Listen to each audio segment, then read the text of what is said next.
نصلي على رسوله الكريم أما بعد أعوذ بالله السميع العليم من الشيطان الرجيم بسم الله الرحمن الرحيم إن في خلق السماوات والأرض واختلاف الليل والنهار والفلك التي تجري في البحر بما ينفع الناس وما أنزل الله من السماء من ماء فأحيا به الأرض بعد موتها وبث فيها من كل دابة وتصريف الرياح والسحاب المسخر بين السماء والأرض لآيات لقوم يعقلون. حضرات محترم، قرآن کریم کے اندر کئی مقام پر یہ مختلف جگہ پر یہ چیزیں آئی ہیں. 8 چیزیں ایسی ہیں جو اس کائنات کے اندر ہر انسان ہر وقت دیکھتا ہے. اللہ انہی 8 چیزوں کو بار بار مختلف انداز میں اپنی توحید اور اپنی ذات کے متعلق بیان کرتے ہیں. مختلف جگہوں پہ مختلف چیزیں آتی ہیں. یہاں وہ 8 چیزیں ایک ہی آیت میں اللہ نے بیان فرمائی. اور جگہوں پہ ان کی ایک ایک کی الگ الگ تفصیل ہے. یہاں پہ ضمناً 8 چیزیں اللہ کہتے ہیں کہ میں نے یہ بنائی. کل جو آیت نمبر 163 پڑھی تھی وہ یہ تھی کہ الہکم الہ واحد، تمہارا الہ وہ ہے جو اکیلا ہے. لا الہ الا ہو، اس کی ذات کے علاوہ تمہارا کوئی الہ ہے ہی نہیں. الرحمن، جو رحم کرنے والا ہے. الرحیم، اور نہایت مہربان ہے. اب اللہ فرماتے ہیں میں الہ کیوں ہوں؟ کیوں میرا حق ہے کہ میں تمہارا الہ ہوں؟ میں تمہارا خالق ہوں، میں تمہارا رازق ہوں، میں تمہارا مالک کیوں ہوں؟ اللہ رب العزت پہلی 2 چیزیں وہ بیان کرتے ہیں. ان فی خلق السماوات والارض، اللہ وہ ذات پاک ہے جس نے یہ آسمان بنایا ہے اور جس نے یہ زمین بنائی ہے. آسمان یہ کتنا بڑا ہے، زمین کا پھیلاؤ کتنا ہے، اس کے متعلق اللہ خود فرماتے ہیں سورۃ رحمان کے اندر، یا معشر الجن والانس، اے جنوں اور انسانوں کے گروہ، ان استطعتم ان تنفذوا من اقطار السماوات والارض، اگر تم میں ہمت ہے تو زمین و آسمان کے کناروں میں سے نکل کے دکھاؤ. لا تنفذوا، نہیں نکل سکو گے. الا بسلطان، جہاں بھی جاؤ گے بادشاہت میری ہی ہوگی.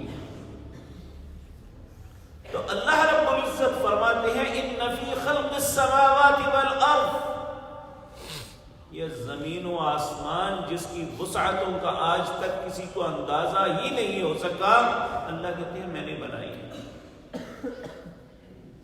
پھر جو بنائی ہے اس کے متعلق سورۃ ملک میں فرماتے ہیں ما تری فی خلق الرحمن من تفاوت، یہ رحمان نے خلق بنائی ہے من تفاوت، اس میں کوئی نقص نکال کے دکھاؤ. فرجع البصر، اگر پہلی دفعہ نظر نہیں آیا تو پھر دیکھ لو، اگر پھر نظر نہیں آیا ثم ارجع البصر، بار بار دیکھو. هل تری من فطور، کوئی تمہیں نقص نظر آئے تو بتاؤ تو صحیح. ثم ارجع البصر کرتین ينقلب، بار بار بھی دیکھو تمہاری نظر نامراد لوٹ آئے گی. اللہ کی خلق میں کوئی نقص نہیں نکال سکو. جبکہ دنیا میں کوئی بھی ہم چیز بنائیں اس کی ایک میعاد ہوتی ہے، ایک خاص وقت تک ہوتی ہے، اس کے بعد بسیدہ ہو جاتی ہے۔ دنیا میں آج کوئی بھی ایسی چھت آپ کو نظر نہیں آئے گی جو 100 سال سے موجود ہو اور اپنی حالت میں ہو۔ اس کی مرمت کرنی پڑتی ہے، اسے کچھ نہ کچھ اس کے لیے کرنا پڑتا ہے، بعض اوقات چھتیں بدلنی پڑتی ہیں۔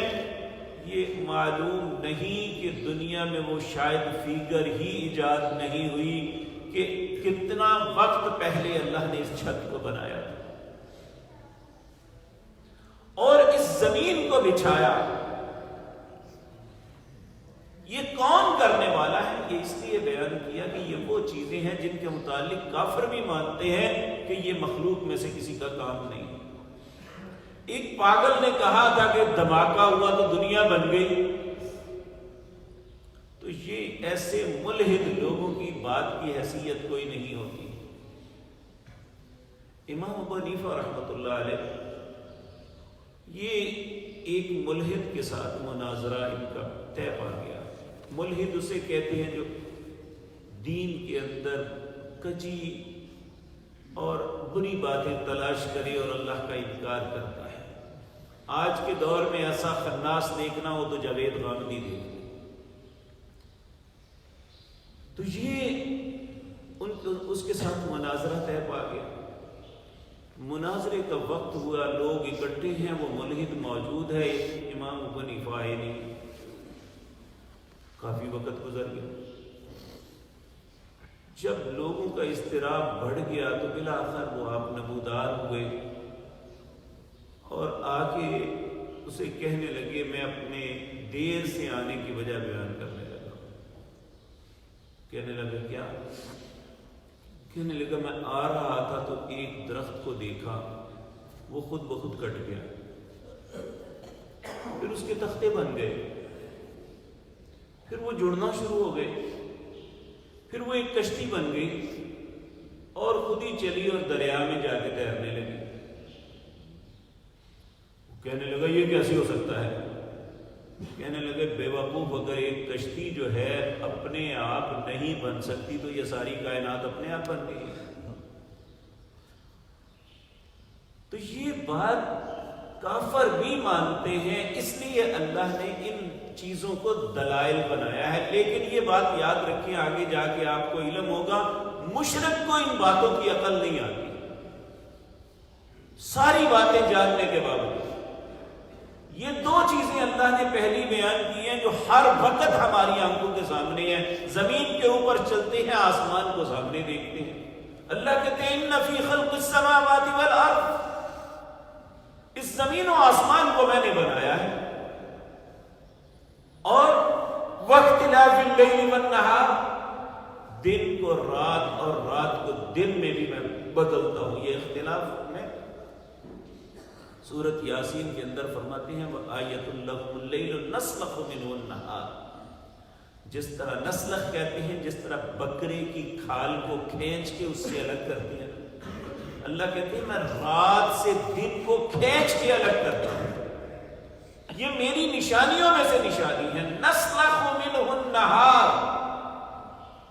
میں دن کو کھینچ کے الگ کرتا ہوں تو رات ہوتی ہے، رات کو کھینچ کے الگ کرتا ہوں، اور آج اس کی سمجھ بڑی آرام سے آ جاتی ہے۔ دنیا ایک ایسا سیارہ ہے جو گھوم رہا ہے۔ آپ دیکھیں اس وقت ہماری صبح طلوع ہو رہی ہے، یعنی اب سورج کے سامنے ہماری زمین کا حصہ آ جائے گا، اور اسی طرح انتہائی مغرب میں اس وقت رات چھا رہی ہے، لوگ سونے کی تیاری کر رہے ہیں، تو وہاں دن ختم ہو رہا ہے، یہاں دن شروع ہو رہا ہے۔ تو یہ ساری دنیا کو اپنے مدار میں گھمانا یہ اللہ ہے۔ نسلخ منہ النہار، اللہ کہتا ہے میں کھینچ کے الگ کرتا ہوں۔ یہاں کہتے ہیں واختلاف اللیل والنہار، دن اور رات کا اختلاف، والفلک التی تجری فی البحر، اور دیکھو میں سمندر کے اندر کشتیاں چلاتا ہوں، اتنا وزن ہوتا ہے، اس پہ اتنا بوجھ لادا جاتا ہے، اس کے باوجود وہ پانی کے اوپر چل رہی ہے۔ اللہ کہتے ہیں میں چلاتا ہوں۔ وَآیَةٌ لَّهُمْ أَنَّا حَمَلْنَا ذُرِّيَّتَهُمْ فِي الْفُلْكِ الْمَشْحُونِ، یہ جو ابن آدم کو اٹھائے پھرتی ہے نا کشتیاں، یہ کہتے ہیں، اللہ فرماتے ہیں یہ بھی میری نشانیاں ہیں۔ وَخَلَقْنَا لَهُم مِّن مِّثْلِهِ مَا يَرْكَبُونَ، میں اس جیسی بہت سی سواریاں پیدا کروں گا۔ وَإِن نَّشَأْ نُغْرِقْهُمْ فَلَا صَرِيخَ لَهُمْ وَلَا هُمْ يُنقَذُونَ، میں چاہوں تو رستے میں غرق کر دوں، تمہاری آواز بھی تمہارے گھر والوں تک نہ پہنچ سکے۔ إِلَّا رَحْمَةً مِّنَّا وَمَتَاعًا إِلَىٰ حِينٍ، اگر کوئی سفر پہ جا کے واپس پلٹ آتا ہے تو میری رحمت ہے۔ تو اللہ رب العزت فرماتے ہیں وَالْفُلْكِ، کشتی، الَّتِي، وہ جو تجری چلتی ہے فی البحر، سمندر میں، بما ينفع الناس، لوگوں کے لیے اس میں نفع ہے۔ آج بھی آپ دیکھیں کہ جتنی امپورٹ ایکسپورٹ ہوتی ہے یہ ہوائی رستوں سے نہیں ہوتی، خشکی کے رستوں سے نہیں ہوتی۔ سب سے سستا طریقہ جو ہے بار برداری کا وہ بحری ہے۔ یہ سلو تو ہوتا ہے لیکن اس پہ بہت کم کرایہ پڑتا ہے، اسی لیے پوری دنیا سے ایک دوسرے کو جو سامان کی ترسیل ہوتی ہے اس کا پرانے زمانوں میں بھی اور آج اس جدید زمانے میں بھی یہ کشتیوں کے ذریعے، جہازوں کے ذریعے، بحری جہازوں کے ذریعے ہی ہوتا ہے۔ تو اللہ رب العزت فرماتے ہیں یہ جو کشتی پانی کے اوپر چلتی ہے میں چلاتا ہوں۔ اللہ اکبر، بما ينفع الناس، اس لیے کرتا ہوں کہ لوگوں کو فائدے ملے، اس سے نفع ملے۔ وما انزل اللہ من السماء من ماء، آسمان سے میں پانی اتارتا ہوں، فاحیا به الارض بعد موتها، تمہاری مری ہوئی زمین کو زندہ کرتا ہوں۔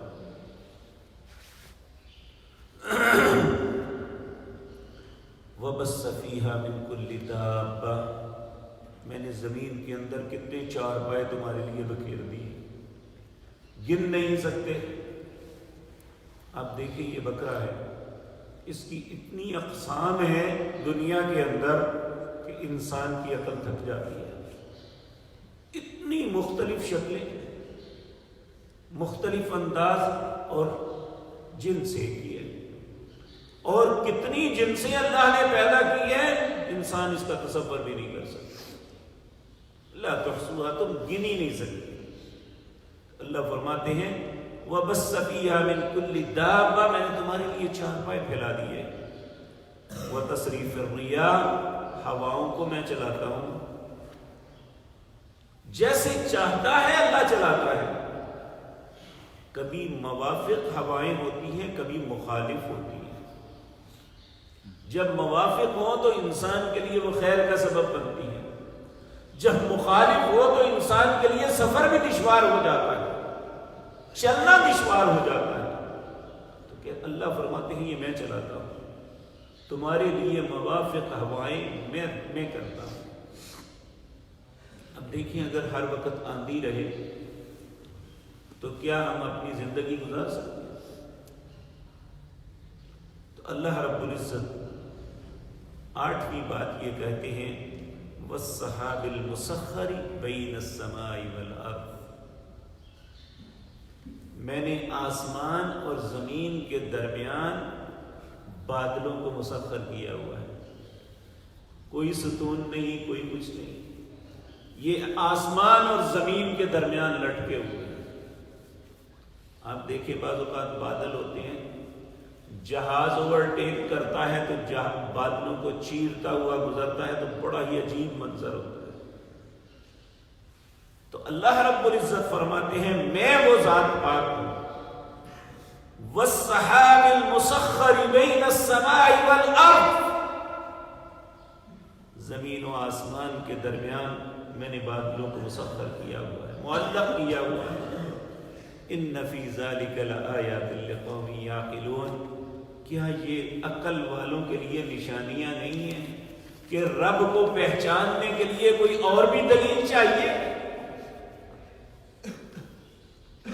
اللہ رب العزت ہمیں اپنی ذات کی پہچان کی توفیق دے دے. یہ اللہ کی توفیق کے بغیر نہیں ہوتا. ہم اپنے رب کو پہچانیں, اور اس کی سب سے بڑی صفت یہ ہے اللہ احد, وہ ایک ہے, وہ اکیلا ہے, اس کا کوئی شراکت دار نہیں ہے. نبی کریم صلی اللہ علیہ وسلم اپنی دعاؤں سے پہلے اللہ کی تعریف کرتے ہوئے کہتے ہیں اللہم انت الملک لا شریک لک, اے اللہ تو بادشاہ ہے, تیرا کوئی شریک نہیں. والفرد لا ند لک, تو اکیلا ہے, تیرا کوئی معاون مددگار وزیر نہیں. کل شیء حالک الا وجہک, ہر چیز نے تباہ ہو جانا ہے, صرف تیرا چہرہ باقی رہے گا. تو یہ وہ ذات پاک ہے جسے اللہ کہتے ہیں. اللہ ہمیں توفیق دے کہ ہم اسے پہچانیں اور اس کی قدر کریں, کیونکہ وہ گلہ کرتا ہے وما قدر اللہ حق قدری, جو اللہ کی قدر کرنے کا حق تھا تم نے نہیں. اللہ ہمیں اپنی قدر کرنے کی توفیق عطا فرمائے. اقول